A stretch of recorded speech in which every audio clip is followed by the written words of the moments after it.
Hey guys, welcome back to channel. അനന്തുവാണ്. അപ്പോൾ നമ്മുടെ ബിസിനസ് ഡേയുടെ ഇന്ന് 4ാമത്തെ ദിവസമാണ്. അപ്പോൾ ഇന്നത്തെ ദിവസം നമ്മൾ പറയാൻ പോകുന്നത് നമ്മുടെ മീനിൻ്റെ അപ്ഡേറ്റും കാര്യങ്ങളൊക്കെ ആയിരിക്കും, നമ്മുടെ മീനിൻ്റെ ഗ്രോത്തും കാര്യങ്ങളൊക്കെ ആയിരിക്കും.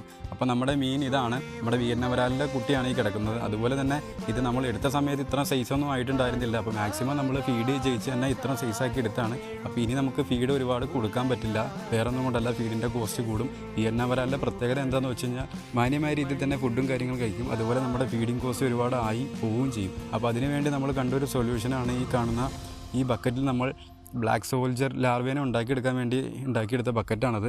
അപ്പോൾ ഇതിൻ്റെ വീഡിയോ നിങ്ങൾക്ക് ഫുള്ളായിട്ട് വേണമെങ്കിൽ നിങ്ങൾ കമൻറ്റും കാര്യങ്ങളും ചെയ്താൽ മതി, ഫുള്ളായിട്ട് തന്നെ ചെയ്യുന്നതായിരിക്കും. അപ്പോൾ നമ്മൾ ഈ ബക്കറ്റിൽ ഇപ്പോൾ ചോറാണ് ഇട്ട് കൊടുത്തിരിക്കുന്നത്. അത് മറ്റൊന്നും കൊണ്ടല്ല, ലാർവേനെ അട്രാക്റ്റ് ചെയ്യിക്കാൻ വേണ്ടിയിട്ടായിരിക്കും. അപ്പോൾ അതുപോലെ തന്നെ നമ്മൾ അടുത്ത വീഡിയോയിൽ ഡേ 5 നമ്മൾ ഈ മീനിൻ്റെ വെയിറ്റും കാര്യങ്ങളൊക്കെ കാണിക്കുന്നതായിരിക്കും. ഏകദേശം നമ്മൾ ഈ മീൻ കുഞ്ഞിനെ എടുത്തപ്പോൾ ഏകദേശം 2 ഇഞ്ച് സൈസാണ് ഉണ്ടായിരുന്നുള്ളൂ. ഇപ്പോൾ നിങ്ങൾക്ക് കണ്ടാൽ തന്നെ മനസ്സിലാവും എന്തോരം ഗ്രോത്ത് ആയിട്ടുണ്ടെന്ന് നിങ്ങൾക്ക് മനസ്സിലായിട്ടുണ്ടാവും. അപ്പോൾ നമ്മുടെ അടുത്ത വീഡിയോയിൽ ബാക്കി കാര്യങ്ങളൊക്കെ നമ്മൾ വീഡിയോയിൽ ഉൾപ്പെടുത്തുന്നതായിരിക്കും.